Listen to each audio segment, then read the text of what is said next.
Welcome, friends, to the Someone Gets Me podcast. I am your host, Dianne Allen, and I am so delighted that you're here.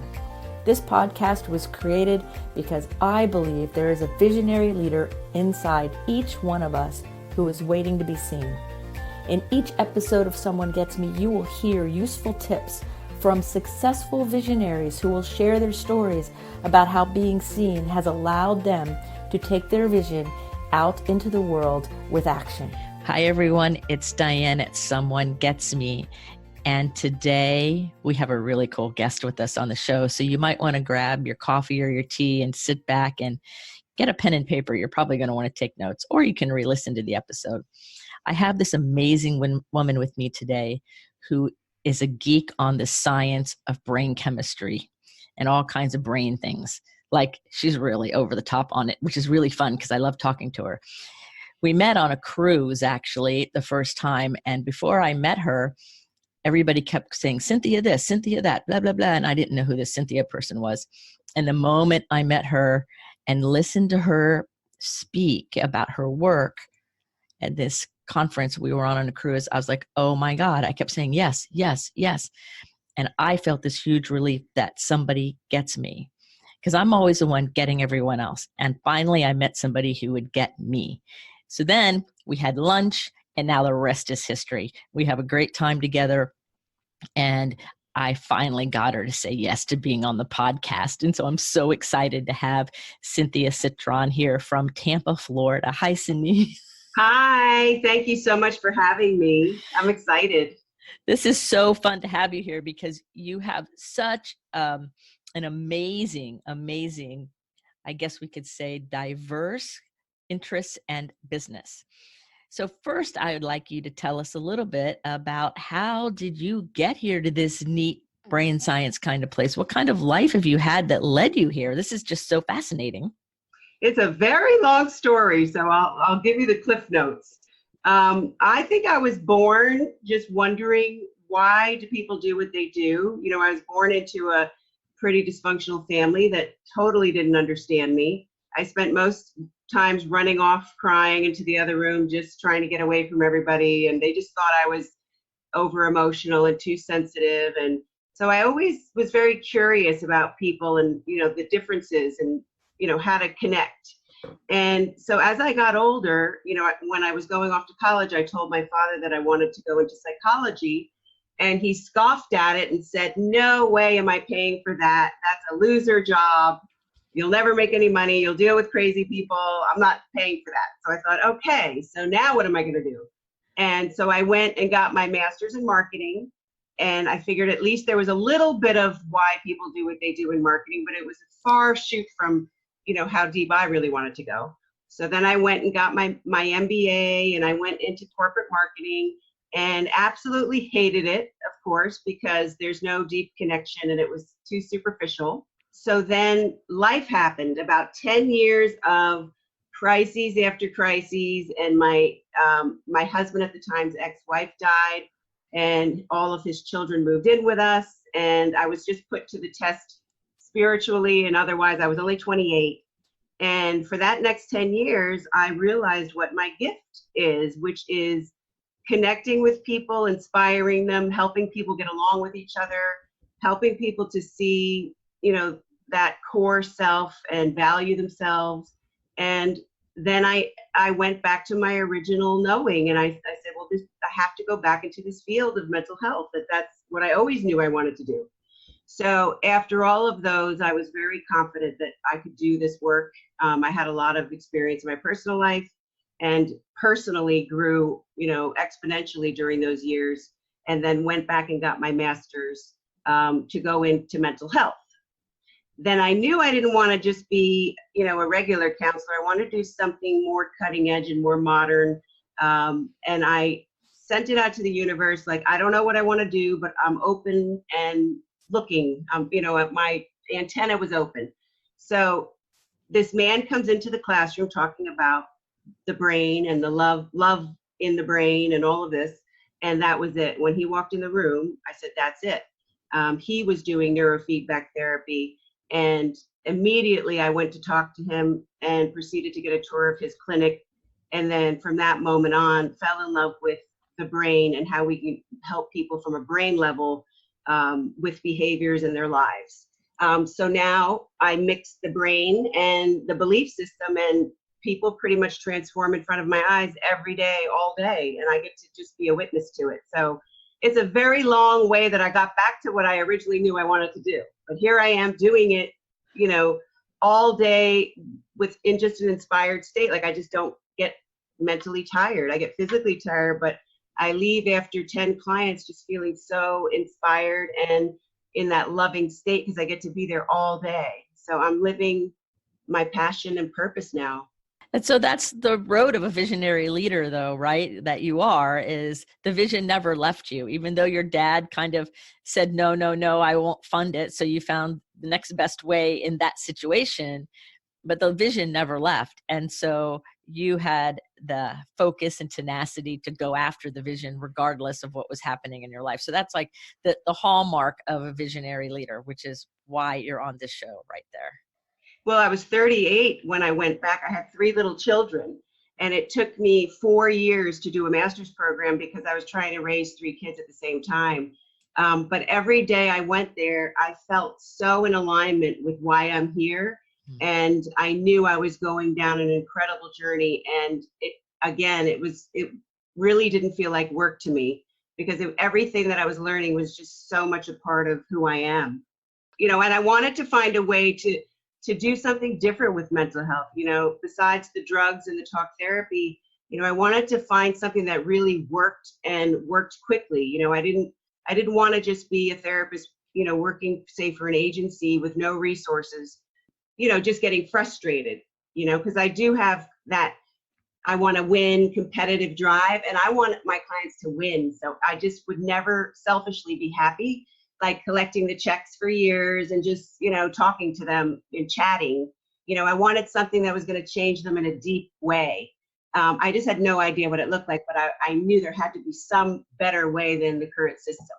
That was the vision. And that's great. And so you're unfolding that vision more and more every day since I've known you and since way before then.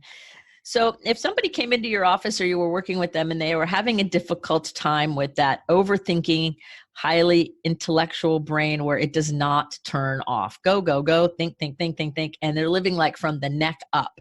Do you have any tips that you might want to share with some people? Maybe something that's kind of that, you know, even the beginners listening to the show all over the world can grab onto and maybe try something to help stop this overthinking brain that's just hardwired to go all the time? Well, I've had people ask me that a lot. And unfortunately, it's much harder to do the tips and the tricks and the, you know, the mindfulness and the meditations. It's much harder to do that when you actually have a brain that is in overdrive. You know, so the first thing I would do is look at their brain maps and see, well, what are we working against biologically? Because you can do all of those things, but it isn't going to work very well if you're working against your biology. So, you know, it's like going uphill. So what I would do is get to the core problem and pretty much, you know, do some neurofeedback training and calm down those areas of the brain that are in overdrive. And then any tools, you know, like breathing or mindfulness or, you know, releasing it through journaling or even counseling. Any of those methods are going to work so much better if the brain is working better. That makes a lot of sense, getting to the core of it first. Then the next question is, if somebody doesn't have the access to you and your services and they are overthinking, would it still be a productive thing to at least give it a shot to keep trying the breathing and mindfulness and meditation? Would it eventually help the brain, even if the brain maybe is a little resistant at first? It will. It just takes a very long time. I mean, you can rewire your brain through mindfulness. It's going to be much harder and it's going to take a very long time if you're working against your biology. But yes, it absolutely can be done. But I would also recommend that they do, you know, maybe natural supplements or something to give the brain support. You know, if they're deficient in GABA or, you know, there's something going on, to try to do something to help the brain. Otherwise, it just takes so long. And in my experience, those clients won't go the distance because it's too frustrating. Like, it's really hard to be mindful when your brain is in overdrive. You can do it, but a lot of people will quit because it's frustrating and they feel like they can't do it. Right. You try so long and then pretty soon your ego starts saying, see, it's not working. See, it's not Yeah. working. And even if you might be making some headway, there's always that rub of I would rather have it faster. And we live in a culture that has delayed gratification problems. So add that on top of it, where we're expected to have immediately results on anything and everything, then that really builds a case for saying, okay, let's attack it from multiple levels. Practice all the mindfulness, make sure your diet and nutrition's right, and exercise and breathing, and use some of these more highly technical brain support and healing systems to really help, like, kind of bring it together in a synergy. Am I on the right track? Absolutely. Absolutely. I think, we always really need to address the biology before we deal with methods and techniques. Just for example, if you have a client or a patient that has a severe thyroid problem and you're working on depression, think about how difficult that's going to be to correct the depression with, say, talk therapy or even a more body somatic therapy when chemically they're just totally a mess. So if you helped that physical problem, anything you're going to do on top of that is just going to work so much better. So rather than, be behind the 8 ball trying to do something, dealing with the biology first really makes a huge difference in the outcomes and how hard it is for people. Oh, that makes perfect sense. So can you think of maybe somebody that you've worked with, of course, without giving any exact details, and where they started in a place and then you help them get someplace that you look at and you go, wow, that was so inspiring. I know you have tons of them, but is there somebody, a situation or kind of like a flow that kind of jumps out that you'd like to share, like an example for people to understand? Yeah, I have one jumps out, severe anxiety. And again, he's definitely, on a spiritual path and a visionary of sorts. Only 22 years old, 21 years old, living at home. And when I met him, he was just staying home, so anxious, working a part-time job, but like couldn't even be out in public. His mind was always questioning whether he was doing things right or how people thought of him or did he say the right thing. I mean, his brain was so obsessive and anxious that he was just miserable and tormenting himself every single day. So what he would do is he would just, he was smoking marijuana and playing video games to kind of calm down the noise and be able to, his own form of mindfulness was playing video games to focus on the video game instead of his mind. So when he came to me, the first thing I did was look at his brain maps, and they were completely underpowered. So he did not have enough electrical activity to get his brain going. So his brain went swinging in the high direction of activity because it was looking for that stimulation. So he was very underpowered. So we raised up the power in particularly his frontal lobes and I think his temporal lobes. And we worked on the anxiety network. And he went from doing nothing, pretty much not functioning, to he came up with this idea, because once you do the neurofeedback training, your brain becomes more plastic and flexible, and you have more cognitive flexibility. So you're able to see things that are possible that you could not before. So he ended up buying a school bus and renovating it. And he's helping people on social media with, he's transgender.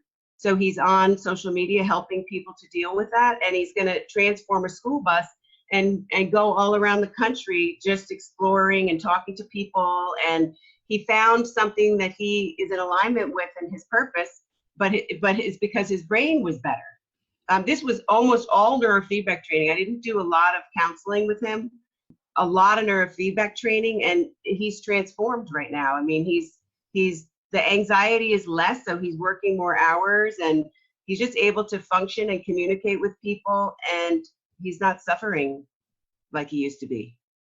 Wow. And he's so inspiring now because he's so young and he's so wise, and like what he understands about the world and relationships and people, and he's just so wise for his age. And so I, during the time with him, just really encouraged him to, get out there and shine, because you're definitely an old soul with a ton of wisdom, and you need to get out there and let the world see you instead of hiding. And he found a way to do that that's in alignment with him.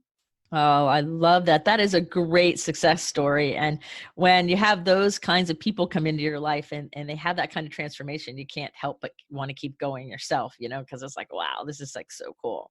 Absolutely. So I have another question. Sure. I love questions. What I'd like to hear about from you is some of your own thoughts of women in leadership. Like, you own your own business and you're very successful and you're clearly a leader. And a lot of people are saying out there, I'm hearing, that women are bringing in all the new energy and really helping the world change in a lot of ways. And I'd like your thoughts on women in leadership, and is there anything that women could or should be doing differently, or just what do you think about that whole idea? Well, I think, when we zoom out a little bit, I think one of the biggest problems, and it was for myself included, is a lot of women grow up feeling not good enough. Whether it's their childhood environment or, once they start to compete and get out there, women in the culture are, it's very physical, your boobs and your butt and what do you look like? And it's all the filters and the Instagram and, especially the younger generations, they're not getting a message that women have a lot to contribute in the world. So a lot of the cultural messages that women get are just be hot. As long as you're hot, you can work with the brain thing afterwards. And that's just a really bad message to give girls and young women so it stops them. They're so busy competing with each other physically that they stop really trying to grow mentally and using their brains to advance, because it keeps them small and competing with each other physically instead of what difference do I want to make in the world? So that's a hurdle I think most women have to get past, is at some point say, excuse my French, but that's bullshit that we're here only for that, and to kind of fight against what the culture tells us. And then fight against the idea that you're not good enough because, you don't have this, you don't look like that, and like get in alignment with yourself. The most important thing is to heal anything in your life that has taught you that you're not good enough, because the relationship you have with yourself is primary. If you don't honor yourself and you don't respect yourself and you don't nurture yourself, then every decision you make is coming from a hole. You can't be full and you can't shine if you doubt whether you're even worth anything. So I think a lot of women, especially in my practice, they really suffer with this self-worth. And the first thing we do is think about the way you talk to yourself every day. Some of the women I work with are just so mean and cruel to themselves every day, and then they wonder why they don't feel well. So we help cultivate a relationship to self. And most people in this culture are running out on themselves. This culture is extremely distracting, and there's a million things you can run away into, whether it's men or social media or anything, drinking. You can run away from yourself in a million different ways, and I think a lot of women forget to come back home and just get real with who they are and learn to love that person. Because once you get in alignment with yourself, then you can see your vision, and then you can put it into practice, and you can see why you're really here, and it defies everything you ever were taught. But until you're in that zone, it's foreign to you. It seems like you're never going to figure it out. So being in alignment with yourself and then being in alignment with God or your higher power or source, whatever you want to call it. Mm-hmm. Once you have a vertical connection where you're in alignment with yourself and alignment with God, then everything in the world becomes so much easier. And there's this clarity that you can't have when you're lost in believing the messages of the world. So do you ever see people have difficulty with kind of coming to grips to the fact that they're 30, 40, 50 years old, however old they are, and that they were taught a bunch of lies? Like, it's kind of like I've that betrayal of the culture taught me these lies about who I am. There's all of the deception. And when they finally wake up to the fact that there's something really beautiful and wonderful about them instead of something that's inadequate or not good enough or worse, really bad. Do you ever see people have to deal with that kind of betrayal of the ego and like, I don't want to believe that I'm good because this is all I know or something like that? They do have resistance, but I do something called EMDR, which really requires people to close their eyes and go deep within themselves. So some of those defense mechanisms of, fear and not changing kind of fall away. So to give you an example, this is a very common woman that I'll see in my practice. something happens in her earlier years. Either she has a really critical parent or an alcoholic parent or an absent parent. And so she always feels like she's not lovable or she has to work hard to get love. And so she comes from a starving place, right? So this child grows up believing either I have to work hard to get love or I'm not good enough. And then the choices follow. So they'll pick the wrong partner. They won't go for the job they deserve. They won't go for things because they are playing small, right? So then typically they'll pick the wrong husband, maybe a narcissist or someone who hurts them and proves that they're not good enough. And they'll go through a series of these types of relationships, and then they come to me.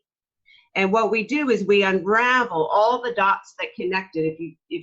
If you connect them all back, it all goes back to that original childhood belief that I'm not lovable or I have to work hard. And so when we unravel it and go back to that little girl who decided this, this grown woman is living from a 5-year-old belief that a 5-year-old decided. When the brain wasn't even developed, this kid made a decision, and the 40-year-old's living from a 5-year-old decision. Once my clients see that they're actually living from a 5-year-old decision that isn't even true, and that their value is not based on the behaviors and opinions of anyone that was ever around them, and everybody knows that intellectually, then the whole system collapses like dominoes, and they're able to see that the dots, and then they knock the dominoes down one by one, and then they're able to kind of pack up their past and see that now I'm going to operate on the truth, which is that I was always good enough. I just believed lies of the people around me that were, showing me that I wasn't. And then they start to see how silly that is. That anyone else can determine your value is ridiculous. But unless you really examine it and where it comes from in your life, we believe this. Like, if other people treat us badly, well, we must be bad. But that makes no logical sense. No, and yet to a young child, because like you said, their brain's not developed and they have no other reference point, so it must be them. And then Right. They keep carrying it and carrying it. And like you say, when we become adults, it's kind of that wake up call of, well, hold on a second here. I'm not 5. Yeah. Yeah. And I mean, I've had clients, cry and, be so sad about the loss of all of those years. When it collapses, it can be extremely depressing. Like, I can't believe that I didn't get this sooner, and there can be a period of a little bit of a depression because of the loss of time and how much pain and suffering happened. But, I've never met someone that just doesn't rise from the ashes after that and say, oh my God, like, what can I create now from this place? Now my adult brain is making true decisions and the past is packed up and put away. Like, what's possible for me now? And like, everything shifts at that point, and they're able to see their own vision. And many of them become leaders for either their own children or people around them, as they see a vision for themselves. And they become better parents and teach the children, hopefully, to not have those same kind of beliefs carrying forward, which then either halts or at least mitigates that intergenerational transmission of pain. Once the adult has the awareness, then the children also reap the benefit, which I think is a neat byproduct, if you will. It is, because if they don't do that, then they pass down, their own insecurities and their own, anxieties, and they'll end up passing that down inadvertently. Right. Yeah. I try to tell people about that sometimes we get some of these messages from our parents, and I call it the big people around us when we're little, and they didn't do it on purpose. They didn't teach us that stuff on purpose because that's just what their belief was. And once somebody wakes up from that kind of trance, that family trance, then with all the emotions after it, when things settle, everything is better for everyone. Yep. It's like a wave. I have that client I was telling you about. His mother suffers with severe anxiety, and he's now helping her to examine herself. And so he's, rippling out that healing to everybody around him now, because you can't help it. If you see the light, you can't help but help those you love see the light. You can't keep it a secret. No, it's too powerful. Yeah. Cool. So what kind of things do you do personally to keep your life in balance for fun and that kind of thing? What do you do for your own enjoyment? Well, I love exercising. So, I'll do weights and cardio probably about 5 times a week. I notice a huge difference in my energy and mood the days that I don't exercise. So I find exercise really keeps me centered and, a lower stress. So I do that for my physical. I also take care of myself, obviously take supplements. I meal prep on Sundays and try to keep very structured meals throughout the week. So I'm eating pretty clean. Obviously try to get good sleep, at least 7 hours. I do mindfulness. I have kind of incorporated as part of my everyday life. I've done a significant amount of it over the years and workshops and whatnot. So I pretty much live mindfully mostly throughout the day. Like I'm just very aware of the movement of my chest and how much my body is involved in everything that I do. So when I feel like I'm losing that alignment with myself, I will take a time out and do a mindfulness practice, maybe like 10, 15 minutes of just sitting and focusing on the movement of my chest.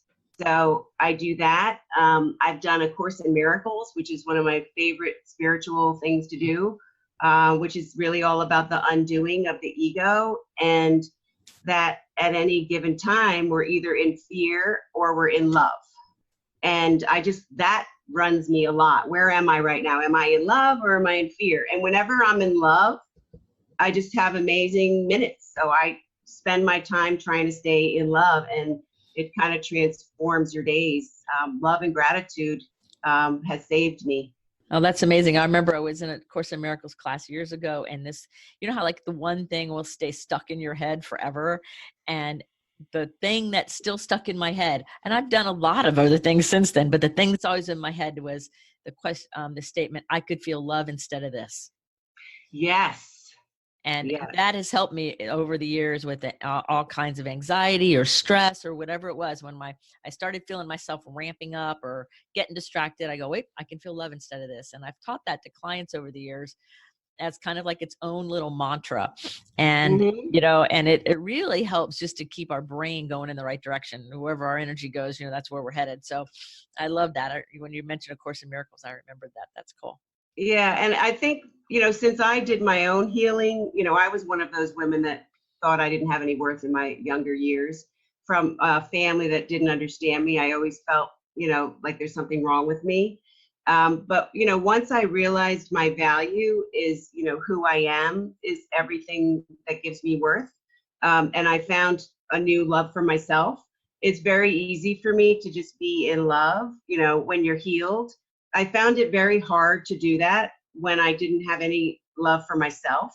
It was very hard to give that to others and be that loving presence for people because I was too pissed off and angry and unhappy to do that. So, sometimes you have to go deep and heal that relationship with self before you're able to do some of these things and be in some of these states, because it works against you. It's hard to give away something you don't have. Right. So you've done a lot of personal healing yourself. You just said, what are some of the things that you use to help you? Well, I, first of all, definitely took care of my brain. In my earlier years, I did go on an antidepressant to get my chemicals better. I definitely did extensive counseling. I did, Al-Anon. I had a family member who was alcoholic, so I did a lot of Al-Anon stuff. A huge amount of healing of codependency and like really understanding how that was my biggest problem, was losing the self, because being an empath, I merged into others so easily. And I didn't realize that every time I did that, I was dishonoring myself because I would control them and put my energy on them in lieu of me. So turning around my codependency and really learning all about that was a huge difference for me. So healing the depression, the codependency, and then finding connection to source and a higher power through Course in Miracles and other spiritual leaders like Eckhart Tolle. And I did a ton of spiritual work. And then the final piece for me was mindfulness, was, doing the mindfulness-based stress reduction workshop, which is like an 8-week program that really gets you in aligned to your center. So I dealt with all of my mind stuff, but I still thought that my mind was me. So it doesn't matter if you're all healed and your past is packed up, if you still think that the thinking stuff is you. So really separating from my thinking and kind of laughing at it a lot, like here it goes again, that crazy mind of mine, and developing a connection with that was not so hurtful was really the final step, was for me to see that I'm down here in my heart area, and that brain just spits out all of that stuff all day till I die, and I can tune in when I want to and tune out when I don't. That was like the final healing, which really makes me where I am today, just kind of living in bliss most of the time. I get knocked off like anybody else, but it takes a lot to knock me off my center now. Oh, that's great. You bring up so many good points, and I'm glad you answered the question the way you did, because a lot of people that have sent me emails about the show and talked to me with my own career is like, they have this perception that you and I and people who do these kinds of interesting work we do, like all these visionaries I've interviewed, we just landed here.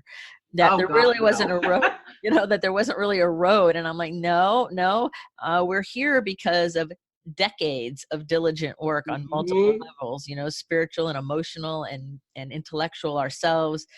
And that's how it is that we're stepping into the vision to actually help lead and show people the way, because we didn't land here. Yeah, well, I remember even as a kid looking around and going, what the hell, where am I? Like, there has to be something better than this.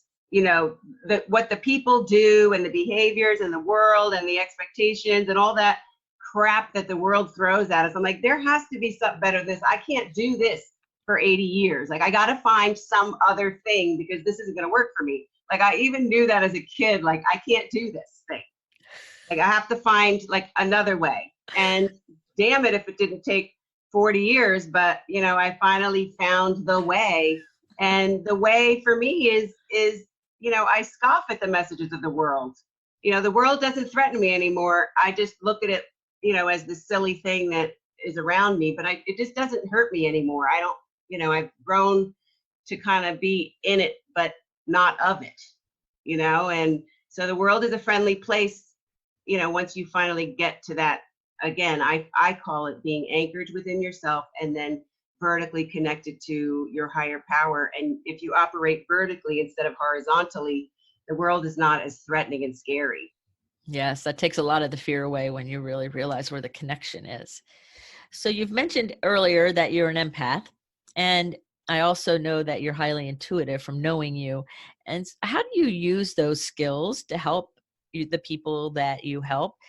And also, how do you use them in your own life for your own welfare? Well, the intuitiveness, it's funny because I've had this conversation with people that, empaths, when they're younger, people are surprised sometimes that I'm an empath, because I present strong and maybe even a little harder than a lot of people, because I'm from New York and I just kind of say it like it is. And, I'm not like a wispy kind of person, And I explained to them, because I meet a lot of women that are super hard and angry because of walls, and I explained to them that used to be me. I said, if you met me in my younger years, you would see that I was building walls and getting hard and angry against my own sensitivity, because I didn't know what to do with this sensitive soul of mine. So I built up walls and acted like a badass. So figuring if I am a badass, then everybody will leave me alone.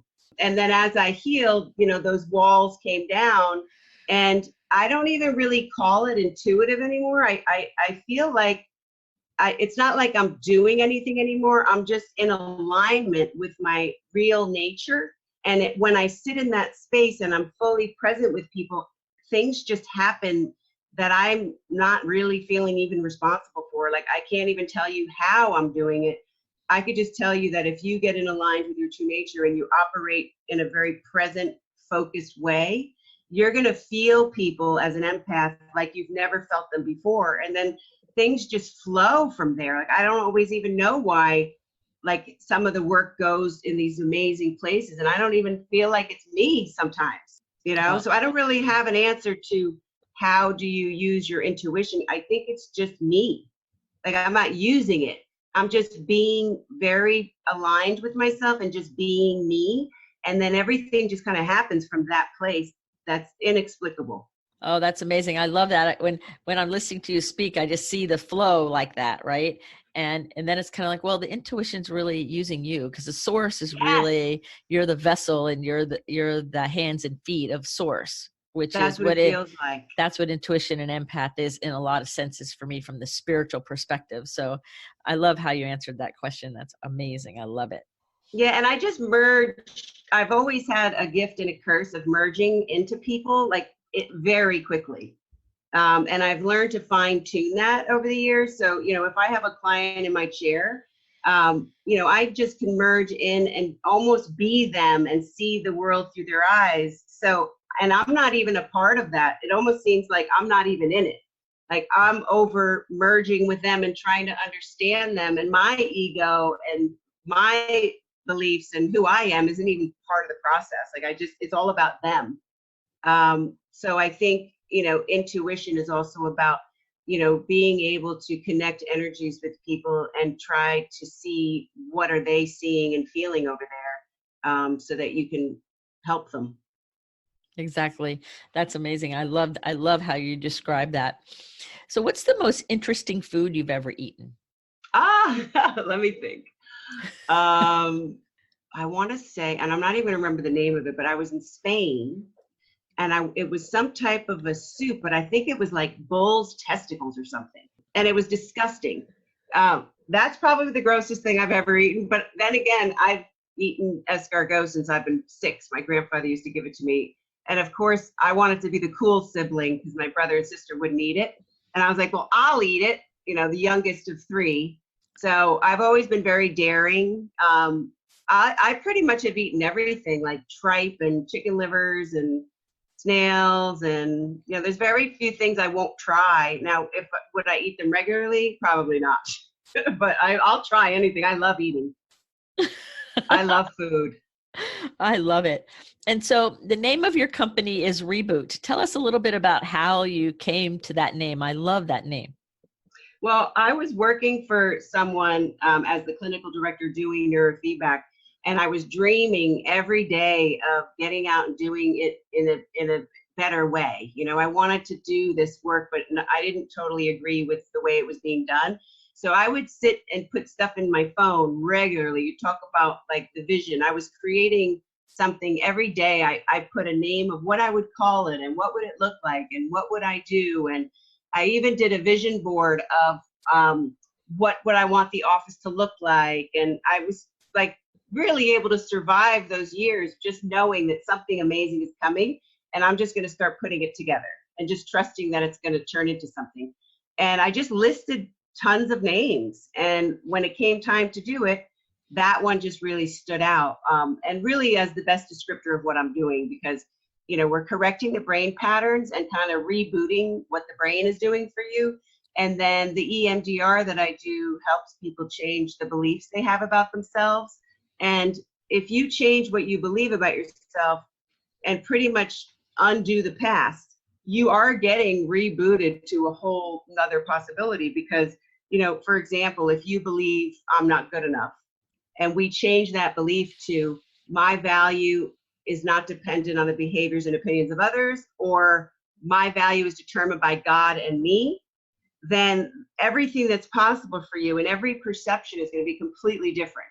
So it is basically a reboot. So we reboot the brain and we reboot the belief system.